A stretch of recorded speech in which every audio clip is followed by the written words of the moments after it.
संघीय कार्यपालिका राष्ट्रपति के बारे में पढ़ेंगे। संघीय कार्यपालिका राष्ट्रपति और प्रधानमंत्री मंत्रिपरिषद से मिलकर बनती है।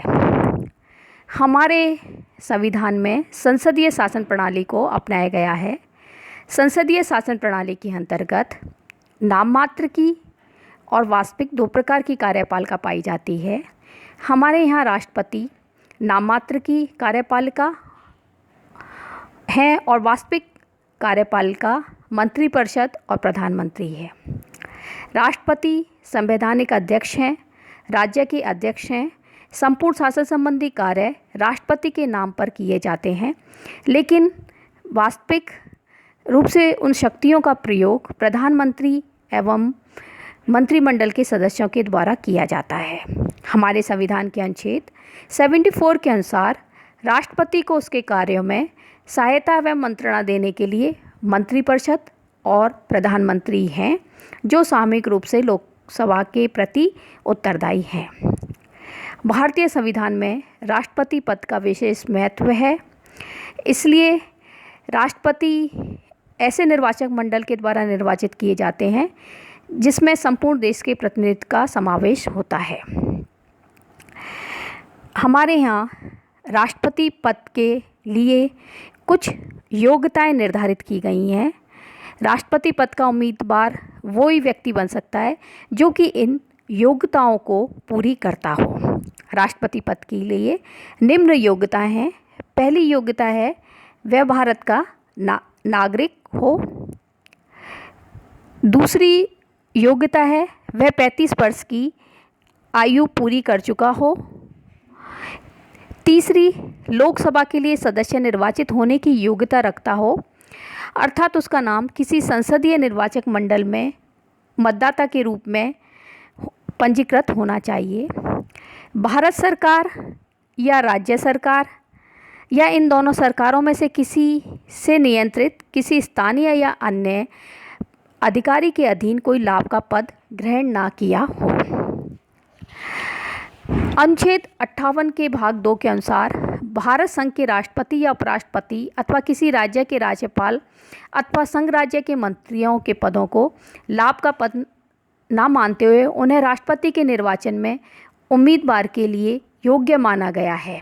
किसी उम्मीदवार के राष्ट्रपति पद पर निर्वाचित होने पर उस पद के अतिरिक्त अन्य पद को रिक्त करना होगा।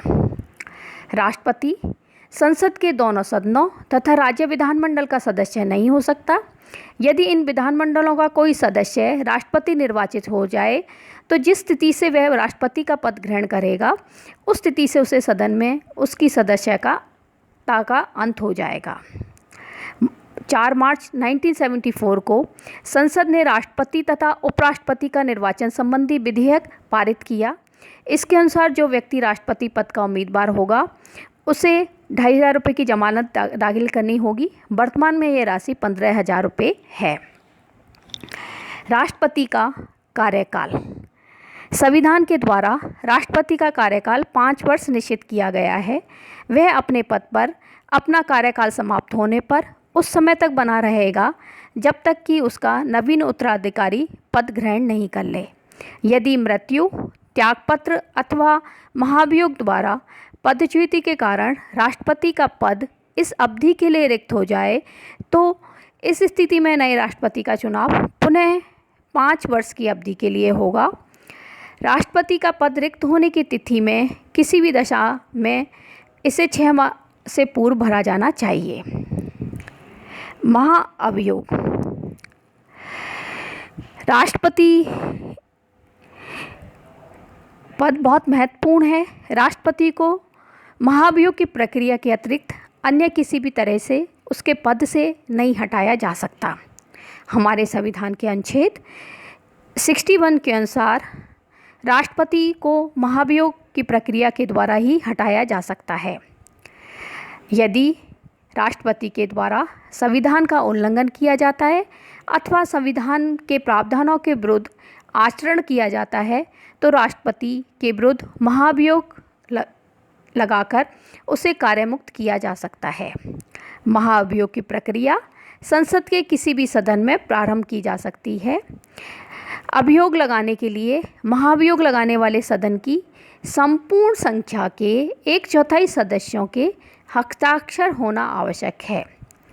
इस प्रकार का प्रस्तावित करने से पूर्व 14 दिन की स्पष्ट सूचना देना आवश्यक है। महाभियोग के प्रस्ताव को सदन की कुल सदस्य संख्या के कम से कम 2/3 बहुमत द्वारा पारित होना चाहिए। जब एक सदन प्रस्ताव पारित कर देगा तो उसे दूसरे सदन में भेजा जाएगा। यह सदन महाभियोग के कारणों की जांच करेगा और इस स्तर पर राष्ट्रपति को अधिकार है कि वह स्वयं उपस्थित होकर अपनी स्थिति को स्पष्ट करे तथा अपना पक्ष प्रस्तुत करे। यदि सदन 2/3 बहुमत से प्रस्ताव को पारित कर देता है तो राष्ट्रपति को अपना पद छोड़ना पड़ सकता है। राष्ट्रपति का निर्वाचन। संविधान के अनुच्छेद 54 और 55 में राष्ट्रपति के निर्वाचन की प्रक्रिया का उल्लेख किया गया है। भारत का राष्ट्रपति अप्रत्यक्ष निर्वाचन द्वारा चुना जाता है, प्रत्यक्ष निर्वाचन द्वारा नहीं। यह व्यवस्था संसदात्मक प्रणाली के अनुरूप है क्योंकि राष्ट्रपति नाम मात्र का अध्यक्ष होता है। निर्वाचक मंडल। अनुच्छेद 54 के अनुसार राष्ट्रपति का निर्वाचन एक ऐसे निर्वाचक मंडल द्वारा किया जाएगा जिसमें संसद के दोनों सदनों के निर्वाचित सदस्य होंगे तथा राज्यों की विधानसभा के निर्वाचित सदस्य होंगे। राष्ट्रपति के निर्वाचक मंडल में संसद के सदस्यों के साथ साथ राज्यों के विधानमंडल के सदस्यों को सम्मिलित इसलिए किया गया जिससे राष्ट्रपति संपूर्ण देश का प्रतिनिधित्व कर सके, क्योंकि हमारे संविधान निर्माता संघ के सर्वोच्च पद को वास्तव में राष्ट्रीय पद का रूप देना चाहते थे। राष्ट्रपति के निर्वाचन की पद्धति। राष्ट्रपति का निर्वाचन निर्वाचक मंडल द्वारा अप्रत्यक्ष पद्धति से एकल संक्रमणीय मत द्वारा आनुपातिक प्रतिनिधित्व की प्रणाली के आधार पर किया जाता है। इस पद्धति के अनुसार चुनाव में सफलता प्राप्त करने के लिए उम्मीदवार को न्यूनतम कोटा प्राप्त करना जरूरी होता है। राष्ट्रपति के निर्वाचन में न्यूनतम कोटा निश्चित करने का सूत्र निम्न है। न्यूनतम कोटा करने का सूत्र इस प्रकार है: दिए गए मतों की संख्या +1 बटा निर्वाचित होने वाले प्रत्याशियों की संख्या +1। न्यूनतम कोटे की व्यवस्था इसलिए की गई है ताकि मतदाताओं के स्पष्ट बहुमत का समर्थन प्राप्त करने वाला व्यक्ति ही राष्ट्रपति पद प्राप्त कर सके। राष्ट्रपति के निर्वाचन की विशेष बात यह है कि निर्वाचन मंडल के प्रत्येक सदस्य के मत का मूल्य समान नहीं होता। प्रत्येक सदस्य के मत का मूल्य 2 सिद्धांतों के आधार पर निश्चित किया जाता है। प्रथम, राज्यों की विधानसभा के सदस्यों अधिक जनसंख्या का और कुछ राज्यों की विधानसभा के सदस्य बहुत कम जनसंख्या का प्रतिनिधित्व करते हैं। विधानसभा के प्रत्येक सदस्य के मत का मूल्य उस अनुपात से निश्चित किया जाता है जितनी जनसंख्या का वह प्रतिनिधित्व करता है। द्वितीय सिद्धांत यह अपनाया गया है कि राष्ट्रपति के चुनाव में केंद्र तथा राज्यों को बराबर हिस्सा होना चाहिए। इसलिए सभी राज्यों और संघीय क्षेत्र की विधानसभाओं के समस्त सदस्यों के जितने मत हों उतने ही मत संसद सदस्यों द्वारा दिए जाने चाहिए। इसका सूत्र, मत के मूल्य निकालने का सूत्र निम्न प्रकार है। राज्यों की विधानसभा के सदस्य का मत का मूल्य निकालने का सूत्र है: राज्य या संघीय क्षेत्र की कुल जनसंख्या बटा राज्य विधानसभा या संघीय क्षेत्र की विधानसभाओं के निर्वाचित सदस्यों की संख्या प्लस 1000। संसद के दोनों सदनों के सदस्यों के मत का मूल्य निकालने का सूत्र निम्न प्रकार है: समस्त राज्यों और संघीय क्षेत्रों की विधानसभाओं के समस्त सदस्यों को प्राप्त मतों की संख्या का कुल योग बटा संसद के दोनों सदनों के निर्वाचित सदस्यों की संख्या। इस प्रकार निर्धारित मतों के मूल्य के आधार पर दिए गए मतों की गणना की जाती है और यदि प्रथम वरीयता के मतों की गणना में प्रत्याशी को निर्वाचित होने के लिए आवश्यक 50% से अधिक मत प्राप्त नहीं होते, तब द्वितीय वरीयता के मतों की गणना की जाती है, जिसमें प्रथम वरीयता में सबसे कम मत प्राप्त करने वाले प्रत्याशी के मतों का हस्तांतरण किया जाता है। यदि द्वितीय गणना में किसी को निश्चित कोटा प्राप्त नहीं होता तो तीसरी और फिर चौथी गणना चलती है।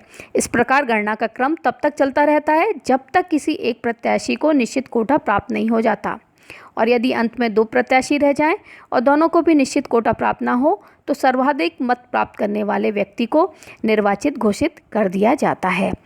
इस प्रकार हमारे संविधान में राष्ट्रपति के निर्वाचन के लिए यह पद्धति अपनाई गई है। अब राष्ट्रपति के निर्वाचन के लिए हमारे यहाँ निर्वाचन पद्धति को अप्रत्यक्ष रखा गया है। राष्ट्रपति के निर्वाचन को अप्रत्यक्ष रखने के पीछे निम्न कारण हैं। पहला कारण है कि प्रत्यक्ष निर्वाचन प्रणाली जटिल और व्ययकारी है। हमारे यहाँ यदि राष्ट्रपति का निर्वाचन जनता के द्वारा प्रत्यक्ष किया जाए और तो वयस्क मताधिकार के आधार पर होता तो लगभग इतने 25-30 करोड़ मतदाताओं के लिए व्यवस्था करने अत्यधिक कठिन होता। यह प्रक्रिया फिर जटिल और व्ययकारी दोनों प्रकार की होती। इसलिए हमारे यहाँ राष्ट्रपति के निर्वाचन के लिए अप्रत्यक्ष पद्धति को अपनाया गया है। दूसरा, अप्रत्यक्ष पद्धति को अपनाने का दूसरा कारण है कि राष्ट्रपति एक संवैधानिक प्रमुख है तथा मंत्रिमंडल और प्रधानमंत्री वास्तविक कार्यपालिका है। यदि हमारे यहाँ राष्ट्रपति का निर्वाचन प्रत्यक्ष होता तो राष्ट्रपति भी प्रत्यक्ष निर्वाचन होने के कारण वास्तविक कार्यपालक की भूमिका निभा सकता था। अतः क्योंकि हमारे यहाँ राष्ट्रपति संवैधानिक प्रधान है, इसलिए उनके लिए प्रत्यक्ष निर्वाचन का कोई औचित्य नहीं है और अप्रत्यक्ष निर्वाचन ही उचित है। राष्ट्रपति के निर्वाचन में संसद के दोनों सदनों के सदस्य तथा विधानसभा के निर्वाचित सदस्यों को सम्मिलित किया गया है। इन संसद के साथ साथ विधानसभा के सदस्यों को सम्मिलित करने के पीछे मुख्य कारण ये था कि राष्ट्रपति का निर्वाचन दलीय आधार पर ना हो और संघ के इस सर्वोच्च पद को संपूर्ण राष्ट्र का प्रतिनिधित्व करने का अवसर प्राप्त हो, इसलिए विधानसभा के सदस्यों को भी संसद के सदस्यों के साथ सम्मिलित किया गया है। हमारे यहाँ राष्ट्रपति के निर्वाचन के लिए आनुपातिक प्रतिनिधित्व प्रणाली को अपनाया गया है और इसको अपनाने के पीछे मुख्य कारण ये था कि राष्ट्रपति बहुमत मतों की बजाय स्पष्ट बहुमत से निर्वाचित हो। इस पद्धति से छोटे छोटे राजनीतिक दलों की शक्ति का भी चुनाव में महत्व हो जाता है और राष्ट्रपति के चुनाव को बहुमत दल की स्वेच्छाचारिता से बचाया जा सकता है। राष्ट्रपति के चुनाव के लिए हमारे यहाँ जो ये पद्धति अपनाई गई है यह जटिल एवं पेचीदा है और इस आधार पर इसकी आलोचना भी की जाती है। दूसरा, इसकी आलोचना का एक आधार यह है कि आनुपातिक प्रतिनिधित्व पर आधारित एकल संक्रमणीय मत प्रणाली शब्दावली का प्रयोग उचित नहीं है, क्योंकि आनुपातिक प्रतिनिधित्व का प्रयोग बहुसदस्यीय निर्वाचन के लिए किया जाता है, लेकिन यह इसलिए ठीक है कि इस व्यवस्था में भी मतों का हस्तांतरण होता है।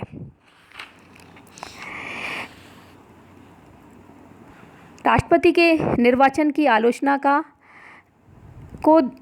के होते भी हमें यह स्वीकार करना पड़ेगा कि यह चुनाव प्रणाली व्यवहार में सरल है और यह निर्वाचन प्रक्रिया संघीय सिद्धांत के अधिक अनुरूप है, क्योंकि राष्ट्रपति के निर्वाचन में राज्यों को, विधानसभाओं को भी और संसद दोनों को प्रतिनिधित्व दिया गया है। इस प्रकार हमारे संविधान में राष्ट्रपति के निर्वाचन की पद्धति को अपनाया गया है।